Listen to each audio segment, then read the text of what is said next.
بسم اللہ الرحمن الرحیم۔ ناظرین السلام علیکم، آپ دیکھ رہے ہیں صابر شاکر کو یوٹیوب چینل پہ۔ آج ہے 13 جون سال 2020 اور دن ہے آج ہفتے کا۔ آج ہم آپ سے مزید کچھ خبریں شیئر کرتے ہیں، اور خبریں ہیں جناب، میرا تو یہ ایمان ہے، آپس کی بات ہے کہ باقی دنیا پتہ نہیں اس کو کس انداز سے دیکھے گی یا کس نظر سے دیکھتی، لیکن میرا تو یہ اللہ تعالیٰ پہ بھروسہ ہے کہ جب بھی کوئی شخص یا کوئی ملک اپنے آپ کو وہ سمجھنا شروع کر دے کہ جی میں ہوں اور صرف میں ہی ہوں سب کچھ، تو پھر اللہ تعالیٰ کی جو کبریائی ہے، وہ اللہ تعالیٰ کی غیرت، اللہ تعالیٰ کی کبریائی، وہ اس بات کی اجازت نہیں دیتی۔ پھر اللہ تعالیٰ کا کبر جو وہ آتا ہے، اور اللہ تعالیٰ پھر بتاتا ہے کہ الیس اللہ باحکم الحاکمین، کہ میں ہی ہوں اصل اس دنیا کا پروردگار اور اس کائنات کا رب، اور سب کچھ میرے ہاتھ میں ہے۔ باقی یہ میں جسے چاہتا ہوں، جتنی چاہتا ہوں چھوٹ دے دیتا ہوں، ڈھیل دے دیتا ہوں، آزماتا ہوں، اور اس میں بھی وہ دوسروں کا بھی امتحان، دوسرے بندوں کا بھی امتحان لے رہا ہوتا ہے اللہ تعالیٰ۔ تو وہ ایک ہے اللہ تعالیٰ کی ایک حکمت ہے پوری کائنات کو چلانے کی۔ تو یہی کچھ آج کل ہو رہا ہے، اور یہ سب سے پہلے تو کرونا نہیں، ساری وہ بت پاش کر دیے، اور ساری مادی ترقی، سائنسی ترقی، طبی ترقی، جو ترقیاں تھیں وہ ساری کی ساری ملیا میٹ ہو گئیں، اور مصیبت میں گرفتار ہیں اس وقت تمام کے تمام۔ امریکہ کو جی کبھی کسی نے سوچا بھی نہیں تھا کہ امریکہ کو بھی کوئی چیلنج کرے گا، اور امریکہ میں بھی کوئی مصیبت آئے گی، کوئی مشکل وقت آئے گا،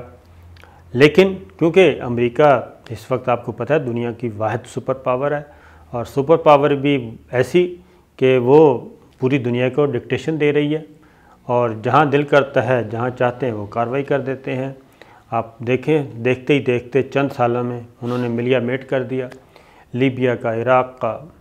افغانستان کا، اس کے بعد مصر کا،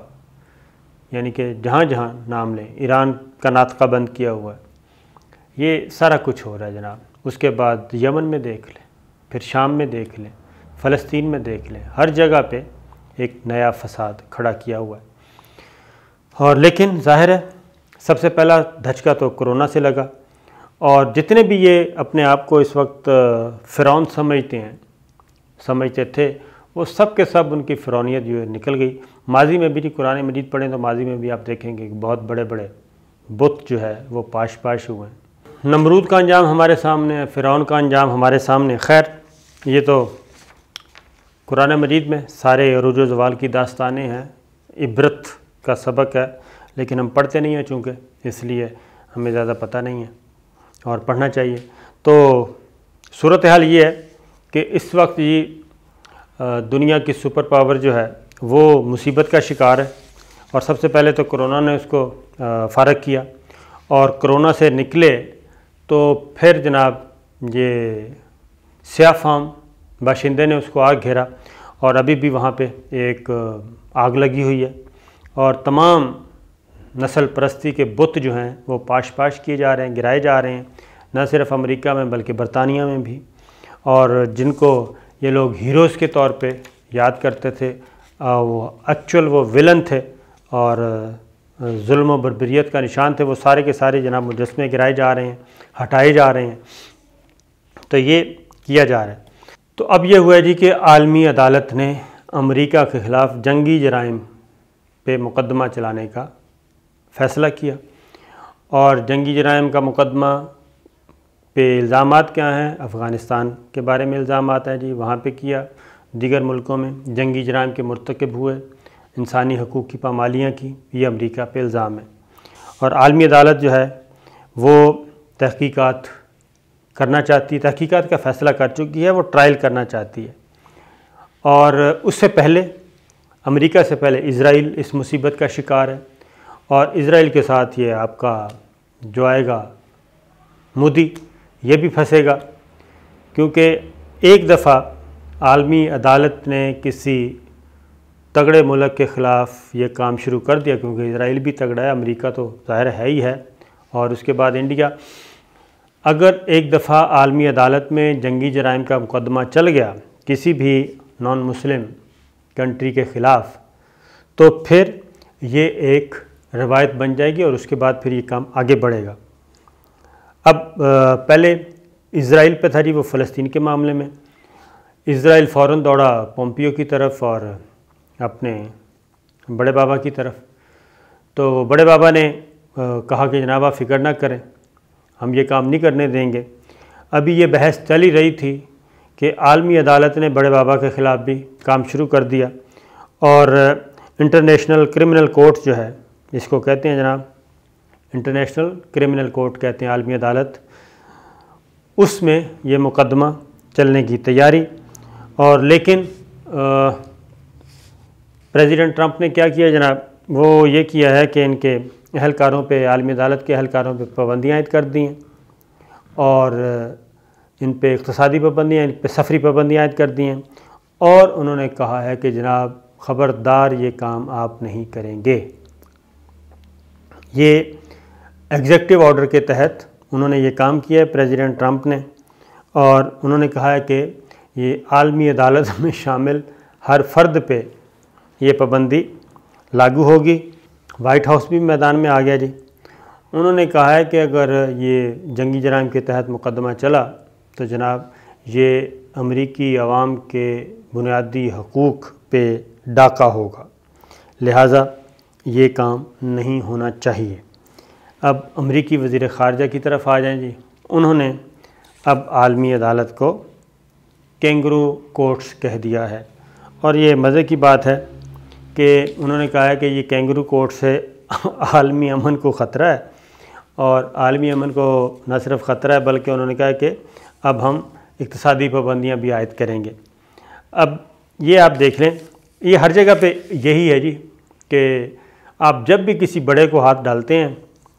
تو یہ پاکستان میں بھی آپ دیکھ لیں، پاناما کا معاملہ ہے، یہ ہوا، اس کے بعد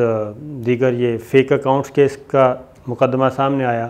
اب یہ شریف فیملی کے خلاف مقدمہ سامنے آیا ہے، اسی طریقے سے ایک جج صاحب کے خلاف مقدمہ چل رہا ہے، ان کا معاملہ سامنے آیا ہے۔ تو وہ کہتے ہیں کہ جناب یہ بس ہمیں نہ چھیڑیں، کسی بھی تگڑے بندے کو آپ چھیڑیں گے تو وہ الٹا ان پہ پابندیاں عائد کرنا شروع کر دیتے ہیں اور ان کو دھمکیاں دینا شروع کر دیتے ہیں۔ شوگر کرائسس کا آپ کو پتہ ہی ہے، آپ کے سامنے ہے کہ شوگر کرائسس میں کیا ہوا، وزیر اعظم تک کو دھمکیاں دی گئیں، لیکن کام انہوں نے بھی جاری رکھا ہوا ہے۔ اور اب عالمی عدالت کا جی آ گیا ہے موقف سامنے، اور عالمی عدالت نے پابندیوں کو افسوسناک قرار دیا ہے، اور انہوں نے کہا ہے کہ جناب ہمارے پاس یہ اختیار ہے اور ہم جنگی جرائم کے تحت مقدمہ چلائیں گے، اور انہوں نے امریکی صدر کے اقدام کو مسترد کر دیا ہے۔ یہ آپ ذہن میں رکھیں جی کہ عالمی عدالت انصاف نے امریکی صدر کے اقدام کو، امریکی پابندیوں کو یکسر مسترد کر دیا ہے، اور انہوں نے کہا کہ یہ ہمارے پاس اختیار ہے، اور ہمارے پاس اختیار اقوام متحدہ کے چارٹر کے تحت ہے، اور انٹرنیشنل لاء کے تحت ہمیں یہ اختیار حاصل ہے، اور ہم اپنا یہ اختیار اور دائرہ کار استعمال کریں گے، اور دائرہ سماعت بھی ہے، لہٰذا ہم اپنا کام جاری رکھیں گے، اور کسی بھی صورت میں یہ غیر قانونی پابندیاں قابل قبول نہیں ہیں۔ اور عالمی عدالت کے ترجمان نے یہ بھی کہا ہے کہ جناب عالمی عدالت پر جو حملہ ہے دراصل وہ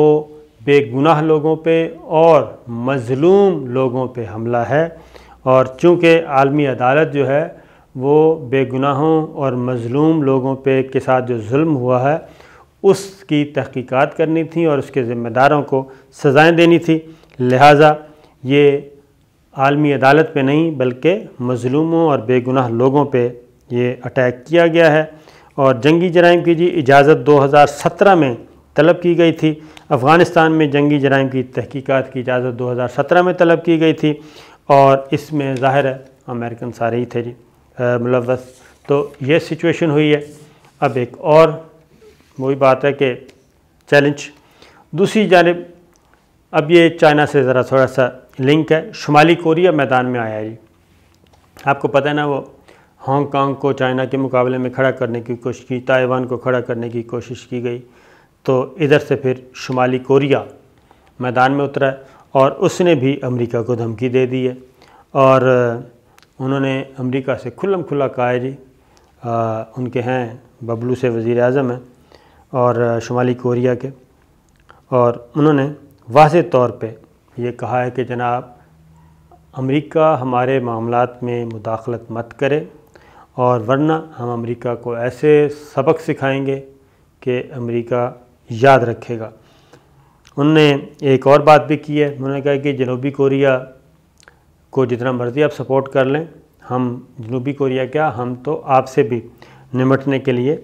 تیار ہیں، بلکہ انہوں نے امریکہ کو کہا کہ وہ آپ اپنی زبان کو لگام دے، وہ یعنی کہ جو امریکن پولیس چیف نے پریزیڈنٹ ٹرمپ کو کہا تھا، وہی زبان شمالی کوریا کے سربراہ نے استعمال کی ہے، اور انہوں نے کہا ہے کہ جناب آپ بھی اپنی زبان کو لگام دیں۔ تو یہ تھی صورتحال جناب، آپ کو بتانا تھی کہ بعض اوقات بہت اپنے آپ کو بڑا سمجھ رہے ہوتے ہیں، لیکن اللہ تعالیٰ کے سامنے سب بے بس ہوتے ہیں، اور یہ ہے صورتحال۔ اور اب تھوڑا سا ٹائم دے دیں جی، آپ کہیں گے کہ وفاقی بجٹ کو ہم نے ڈسکس ہی نہیں کیا، تو وفاقی بجٹ آ گیا ہے، دوسرا بجٹ ہے، اور اس میں پی ٹی آئی کا کہنا ہے کہ یہ دوسرا ٹیکس فری بجٹ ہے، اور گو کہ یہ بات درست بھی ہے کہ بجٹ میں زیادہ تر ٹیکسز نہیں لگائے گئے کہ بلکہ کم کیے گئے ہیں، اور جو ٹیکس فائل کرتے تھے جن کو فائلرز کہا جاتا ہے ان کے لیے مزید آسانیاں پیدا کی گئی ہیں، اور جو نان ٹیکس فائلر تھے ان کے لیے بلکہ مشکلات میں اضافہ کر دیا گیا ہے۔ اس لیے ان شارٹ یہ کہ اگر آپ فائلر نہیں ہیں، اپنے سالانہ گوشوارے جمع نہیں کرواتے، تو وہ جو جمع کروانا شروع کر دیں، آپ ٹیکس فائلر بن جائیں گے تو آپ کو مزید فائدہ ہوگا۔ اور ایک اور بات میں ضرور کہوں گا جی کہ اوورسیز پاکستانیز جو کرونا کی وجہ سے پھنسے ہوئے ہیں، ہمیں بھی پیغام آتے رہتے ہیں، اور ہم بھی پاکستانی گورنمنٹ سے یہ اپیل بھی کرتے ہیں، اور ان کی ذمہ داری ہے کہ جتنے بھی ہمارے پاکستانی بھائی بیرون ملک پھنسے ہوئے ہیں، عرب کنٹریز میں، خاص طور پہ میں عرب کنٹریز کی بات کر رہا ہوں، 3 ماہ سے ان کی جابز جا چکی ہیں اور وہ خودکشی پہ مجبور ہیں، اپنے آڈیو ویڈیوز بھیجتے رہتے ہیں اور اپیل کر رہے ہیں۔ اور دوسرا یہ کہ ان کو لانے کے لیے، واپس آنے کے لیے جو ٹکٹس بہت مہنگے کر دیے گئے ہیں، میں سمجھتا ہوں کہ اگر پاکستانی گورنمنٹ جو ہے، حکومت، اگر اندرون ملک احساس پروگرام کے تحت سینکڑوں ارب روپیہ تقسیم کر رہی ہے، سینکڑوں ارب تقسیم کر چکی ہے،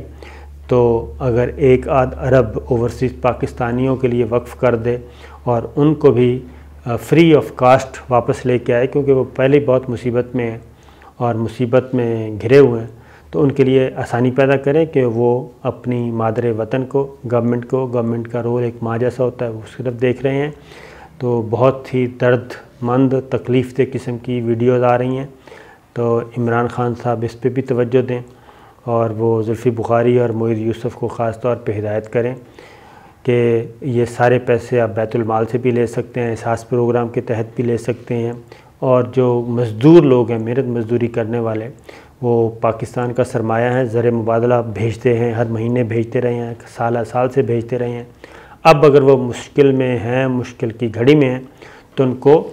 میں سمجھتا ہوں کہ جن کے پاس پیسے نہیں ہیں ان کو فری آف کاسٹ لانا چاہیے اور ان کی تکالیف کو کم کرنا چاہیے۔